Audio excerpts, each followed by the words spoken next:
దేవునికి స్తోత్రము, దేవదేవునికి వందనములు. ప్రభు అయినటువంటి యేసుక్రీస్తు నామములో మీ అందరికీ శుభములు తెలియజేస్తున్నాను. ప్రియ సహోదరి సహోదరుడా, దేవుని యొక్క వాక్యం సెలవిస్తుంది, మనము ఒకరి గురించి మంచి సాక్షిగా ఉండాలి, లేకపోతే మన గురించి ఒకరు మంచి సాక్ష్యం చెప్పేవారుగా మనం నిలబడాలి. చూడండి, సాక్ష్యము అనగానే యోబు గారి విషయంలో దేవాతి దేవుడు సాక్ష్యం చెప్పాడు. అయితే ఈ లోకంలో అనేక మంది తమకు నచ్చినటువంటి వారికి సాక్ష్యాలు చెప్పుకుంటారు. అయితే బహు తక్కువ మంది ఉన్నది ఉన్నట్టుగా సాక్ష్యం చెప్తారు. అయితే ఈ ఉదయకాల సమయంలో దేవుని యొక్క వాక్యం సెలవుస్తుంది, మనము మంచి సాక్షులుగా దేవుని ఎదుట నిలబడాలి. చూడండి, ఈ లోకంలో కూడా మనమే అవ్వచ్చు, లేకపోతే అనేక మంది కావచ్చు, అనేక రకాలుగా సహాయం కావాలని మనల్ని కోరుతూ ఉంటారు. కొంతమంది ధనం కావాలని సహాయం అడుగుతూ ఉంటారు. కొంతమంది అనేక రకాలుగా గృహం విషయం కావచ్చు, లేకపోతే ఒక ఉద్యోగం విషయంలో కావచ్చు, అనేక రకాలుగా సహాయాన్ని అడుగుతూ ఉంటారు.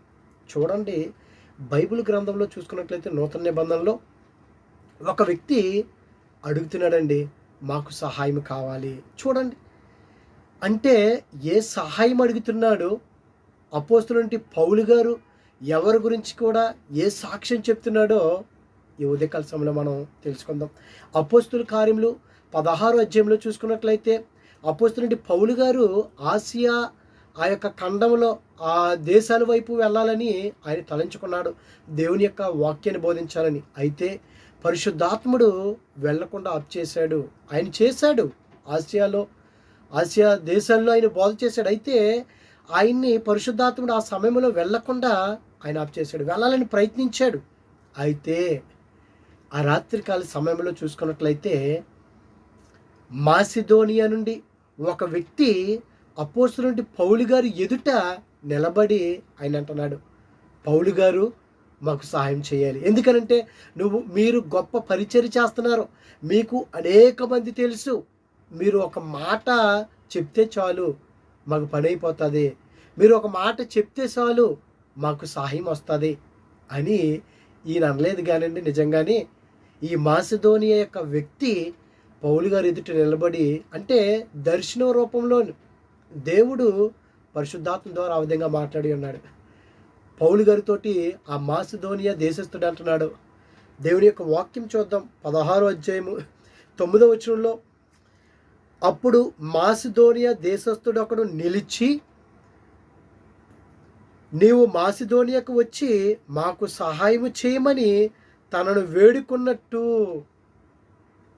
రాత్రి వేళ పౌలునకు దర్శనం కలిగెను. చూడండి, ఒక వ్యక్తి వచ్చి మీరు మా దేశానికి వచ్చి మాకు సహాయం చేయాలి. ఏమని? ఇదిగో మాకు గృహాలు లేవు, మాకు సరైనటువంటి అవసరతలు లేకపోతే అనుకూలతలు లేవు, మాకు సహాయం చేయండి అని అడగట్లేదు. కానీ ఒక వ్యక్తి మీరు మా దేశానికి వచ్చి, ఇదిగో అతనికి ఆ దర్శనం కలిగినప్పుడు వారికి స్వార్థ ప్రకటించుటకు దేవుడు మమ్మల్ని పిలిచి ఉన్నాడని మేము నిశ్చయించుకుని, అంటే వాక్యాన్ని బోధించమని మాసియా దేశస్థుడు వచ్చి అంటున్నాడు, మాకు సాయం చేయమని తను వేడుకొనుచున్నట్టు రాత్రి వేళ పౌలునకు దర్శనం కలిగిన అతనికి ఆ దర్శనం కలిగినప్పుడు వారికి స్వార్థ ప్రకటించుటకు దేవుడు మమ్మల్ని పిలిచి ఉన్నాడని మేము నిశ్చయించుకుని వెంటనే మాసిదోనియానికి వెళ్ళాము. చూడండి, ఈ లోకంలో మనుషులు చూసుకున్నట్లయితే మాకు ధన సాయం కావాలి, లేకపోతే అధికారులు ఉంటే మాకేయో పనులు కావాలి, రకరకాలుగా అడుగుతారండి సాయాలు. మాసిదోనియా దేశస్థుడైతే, ఇదిగో మా దేశానికి వచ్చి వాక్యాన్ని బోధించండి. ఈ లోకంలో చూసుకున్నట్లయితే మాకు ఎన్నో సమస్యలు ఉన్నాయి, మాకు ఎన్నో ఇరుకులు ఉన్నాయి, వచ్చి ప్రార్థన చేయండి, మా సమస్యలన్నీ వెళ్ళిపోవాలి. లేకపోతే మీరు మా యొక్క సంఘానికి వచ్చినట్లయితే మాకు ఇంకా చక్కగా రేటింగ్ పెరుగుతుందేమో, ఇలాగా నానా రకాలుగా మాట్లాడే వాళ్ళు లేరు అంటానికి వీలు లేదు. ఉన్నారు. దేవుని కంటే వారికి ఘనత కావాలి, దేవుని కంటే వారు ముందుండాలని అనేక మంది ఉన్నారు. ఇదిగో, కానీ మాసి దేశస్థుడైనటువంటి ఈ యొక్క వ్యక్తి, మాసిదోనియాకి చెందినటువంటి వ్యక్తి, మీరు మా దేశానికి వచ్చి సువార్తను ప్రకటించండి, ఈ దినాల్లో మనము కూడా అయ్యో మీరు మా గ్రామానికి రండి, మా ఇంటికి రండి, మా సంఘానికి రండి, మా దేశానికి రండి, దేవుని యొక్క సువార్త ప్రకటించండి, సత్యాన్ని బోధించండి అని వారు ఎవరైనా ఉన్నారా?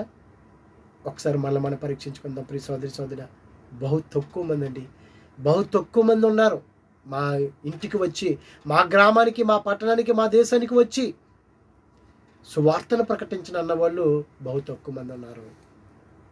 ఇదిగో మాసిదోనియా దేశస్థుడు ఎప్పుడైతే అడిగాడో, మరి ఆ మాసిదోనియాకి ముఖ్య పట్టణమైనటువంటి ఫిలిప్పు పట్టణము, మాసిదోనియాకి ముఖ్య పట్టణము ఫిలిప్పు పట్టణము, ఆ పట్టణంలో మనం చూసుకున్నట్లయితే ఆ యొక్క నదీ గవిని ఒట్టిన మరి సబ్బాతు దినం కాబట్టి, విశ్రాంతి దినం కాబట్టి వారు ప్రార్థన చేసుకుంటుంటే, మరి ఈ యొక్క తుయతైర పట్టణస్థురాలైనటువంటి లుది అనే స్త్రీ కూడా, ఆ యొక్క ఓదా రంగు పొడిని అమ్ముకుంటున్న స్త్రీ అక్కడికి వెళ్ళింది. అక్కడ పౌలు గారు వాక్యం బోధిస్తాడు. చూడండి, మాసిదోనియాలో, ఆ మాసిదోనియాకి ముఖ్య పట్టణమైనటువంటి ఆ పట్టణంలో, ఫిలిప్పు పట్టణంలో సువార్త ప్రకటిస్తున్నారు పౌలు గారు. ఎందుకు? ఆ యొక్క వ్యక్తి దర్శన రూపంలో దేవుడు పంపించాడు, మా దేశానికి రండి, సువార్తను ప్రకటించండి. ఆ ప్రకటించే సమయంలో ఈ యొక్క లుది అనే స్త్రీ, దేవుడు ఆమె యొక్క హృదయాన్ని తేరి చూశాడంటే, ఎందుకు? వాక్యం విన్నది, విశ్వాసం ఉంచింది, నమ్మింది, దేవుణ్ణి, రక్షణ పొందింది. ఆమె కాదు, తన కుటుంబాన్ని మార్చుకుంది. ఆ విధంగా మనం ఉండగలుగుతున్నామా? చూడండి, ఒక వ్యక్తి ద్వారా దేవుడే మాట్లాడొచ్చు కదా, నువ్వు వెళ్ళు అని లేదు. మాసిదోనియా యొక్క వ్యక్తి దర్శన రూపంలో దేవుని ఎదుట ఆ యొక్క పౌలు గారి ఎదుట నిలబడ్డాడు. మా దేశానికి రండి, వాక్యాన్ని బోధించండి అన్నాడండి. ఇదిగో ఈ యొక్క ఫిలిప్పు పట్టణంలో లుది అనే స్త్రీ మారింది, ఆమె కుటుంబాన్ని మార్చుకుంది. మారిపోతాం అంటారు అనేక మంది, వాక్యం తెలియక, లేకపోతే మత మార్పిడి చేస్తున్నారంటారు. మార్పిడి ఎక్కడ? మార్పిడి నా దగ్గరది మీకు ఇస్తే మీరు నాకు ఇచ్చింది మార్చుకుంటాం. కానీ ప్రభు ఆమె యొక్క హృదయాన్ని తేరి చూశాడు. అలాగే మరి ఇంకొక సందర్భంలో చూస్తే పుత్తోనని దెయ్యం పట్టినటువంటి ఆ స్త్రీని కూడా పౌలు గారు మాట్లాడినప్పుడు ఆమెలో నుంచి దెయ్యం వెళ్ళిపోయింది. అలాగే పౌలు శీలను కూడా చెరసాలలో పెట్టినప్పుడు వారు పాటలు పాడుతూ పాటల రూపంలోనే వాక్యం బోధించేశాడు ఆయన. ఆ సమయంలో నిజంగా ఇదిగో ఆ చెరసాల అధిపతి, ఆ నాయకుడు లేకపోతే వెళ్ళిపోయామని కత్తి తీసుకొని చంపేసుకుందాం తాను అనుకున్న టైంలో పౌలు గారు అంటున్నారు, ఇదిగో మేమెవ్వరూ కూడా ఎక్కడికి వెళ్ళలేదు. ఎందుకు? పౌలు గారు వాక్యం వల్ల ఖైదీలందరూ మారిపోయారు, వారి యొక్క సంఖ్యలు తెరవబడ్డాయి, బంధింపబడినటువంటి వారు. కానీ ఖైదీలు కూడా పారిపోలేదు. పౌలు గారు ఉన్నారంటే సంతోషం, కానీ ఖైదీలు కూడా పారిపోలేదంటే వాక్యాన్ని ఏ విధంగా బోధించాడు చూడండి. మాసిదోనియా యొక్క వ్యక్తి దేవుడు పంపించాడు. పౌలు గారు మా దేశానికి రండి, వాక్యాన్ని ప్రకటించండి అన్నాడు. మరి వాక్యాన్ని ప్రకటించడానికి, వాక్యాన్ని ప్రకటింప చేసేలాగా మనం కూడా పూనుకుంటున్నామా? మనం కూడా ముందుకు వెళ్ళగలుగుతున్నామా? ఒకసారి మనం పరీక్షించుకున్నట్లయితే ఎంతమంది చూడండి, ఈ మాసిదోనియాలో, ఈ ఫిలిప్పు పట్టణంలో లుదియా మారింది, ఆ పుత్తోను, ఆ దెయ్యం పట్టిన స్త్రీ బాగుపడింది. ఇదిగో ఆ చెరసాల్లో ఖైదీలందరూ మారిపోయారు. ఆ యొక్క వ్యక్తి కూడా అందరూ చూసి, అయ్యో నేను కూడా రక్షణ పొందాలంటే నేనేం చేయాలి? ఎందుకంటే నేను బయట ఉన్నాను, నేనేమో గొప్పవాడు కాదు, లేకపోతే నేను నీతిమంతుడిని కాదు, నేను కూడా దుర్మార్గునే. నేనేం చేయాలంటే రక్షణ పొందాలి. ఇదిగో బాప్తిసం తీసుకోవాలన్నప్పుడు పౌలు గారు నిజంగా తన ఇంటికి వెళ్ళి వాక్యాన్ని బోధించి బాప్తిసం ఇచ్చి, అప్పుడండి ఆయన గాయాలు కట్టారు, అప్పుడు భోంచేశాడు ఆయన. ఈ దినాల్లో మనం కూడా ఆ విధంగా ఉండినట్లయితే ప్రియ సోదరి సోదరుడా, దేవుని యొక్క వాక్యం చాల్సింది. ఎందుకు ఇదన్నీ కూడా నేను చెప్పుకొచ్చానంటే, ఈ ఫిలిప్పు పట్టణంలో ఒక వ్యక్తి ఉన్నాడండి. నిజంగా ఆ యొక్క వ్యక్తికి ఈ యొక్క ఫిలిప్పు పత్రిక రాసి ఈ ఫిలిప్పు పట్టణంలో ఉన్నటువంటి సంఘానికి ఆయన పంపిస్తున్నాడు.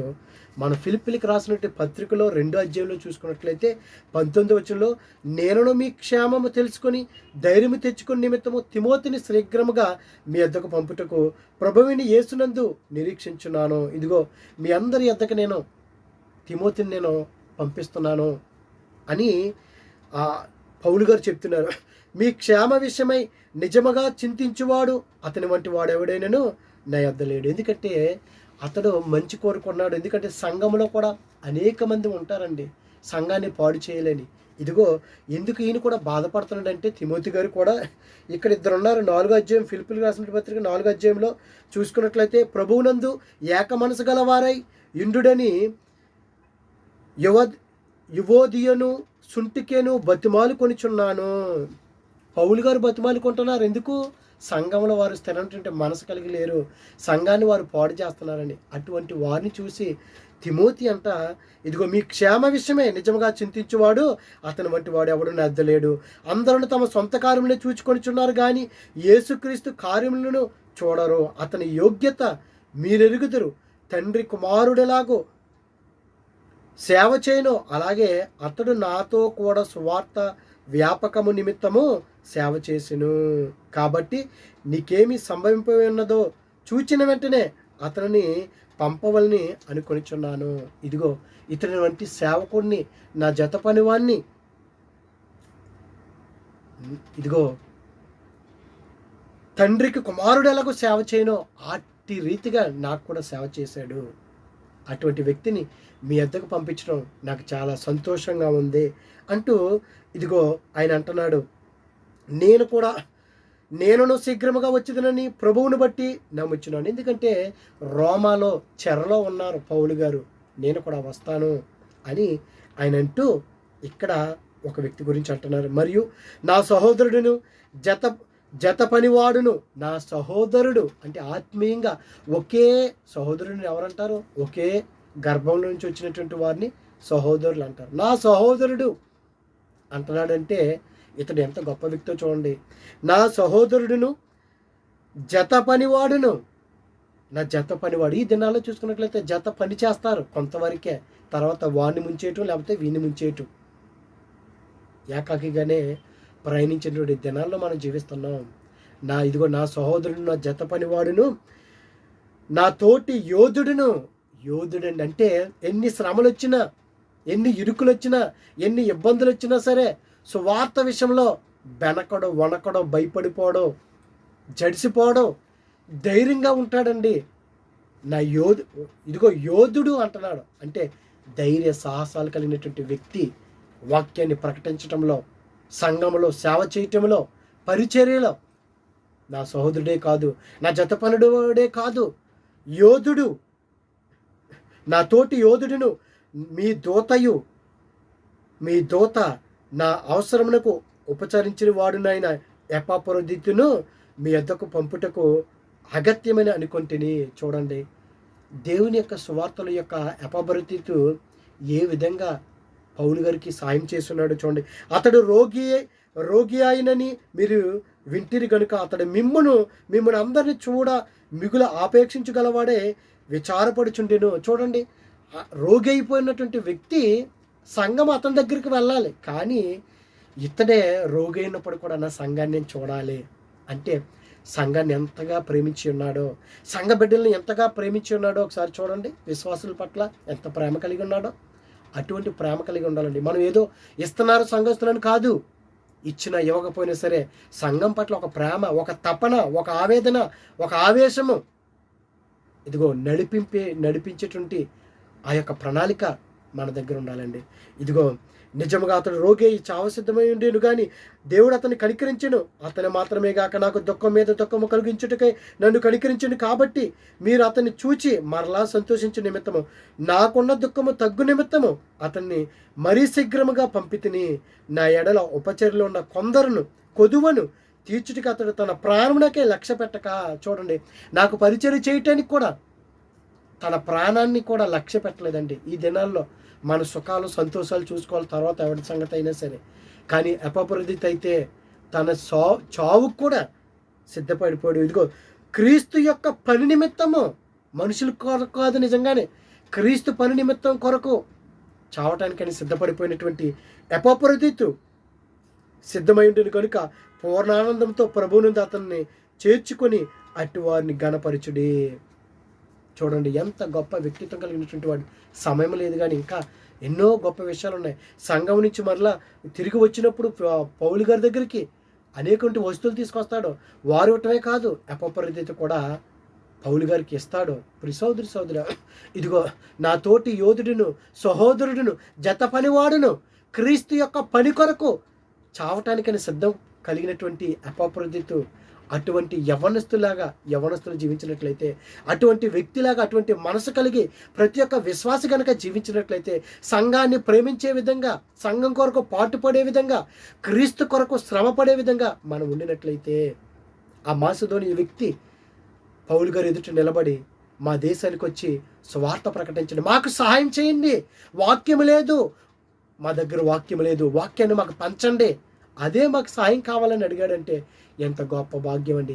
ఆ భాగ్యాన్ని మనందరం కూడా దక్కించుకుందాం. అటువంటి కృప దేవుడు మనందరికీ దయచేయునుగాక. ఆమేన్. పరిశుద్ధుడా, ప్రేమగల తండ్రి, మహిమగల దేవానికి స్తోత్రములు దేవా. ఇదిగో తండ్రి దినాన్ని ప్రభా ఎపాఫ్రోదితు తండ్రి, అలాగే మాసిదోనియ యొక్క వ్యక్తి కూడా ఇదిగో తండ్రి పరిశుద్ధాత్ముడు దర్శన రూపంలో వెళ్ళిన తండ్రి మా దేశానికి వచ్చి వాక్యాన్ని ప్రకటించమన్నాడయ్యా. ఫిలిప్పు పట్టణంలో నుండి చేసిన గొప్ప అద్భుతాలను బట్టి నీకు వందనాలయ్యా. ఇదిగో ఫిలిప్పు సంఘానికి రాస్తూ పౌలు గారు ఎపాఫ్రోదితుకి ఆ యొక్క ఉత్తరాన్ని ఇచ్చి ప్రభా పంపించున్నాడయ్యా. అతడు ఎటువంటి వ్యక్తో ఇదిగో తండ్రి, అతడు అనారోగ్యం ఉన్నప్పటికి కూడా నా తండ్రి ఇదిగో దేవా సంఘాన్ని చూడాలని ఎంతో తప్పించిపోయాడయ్యా.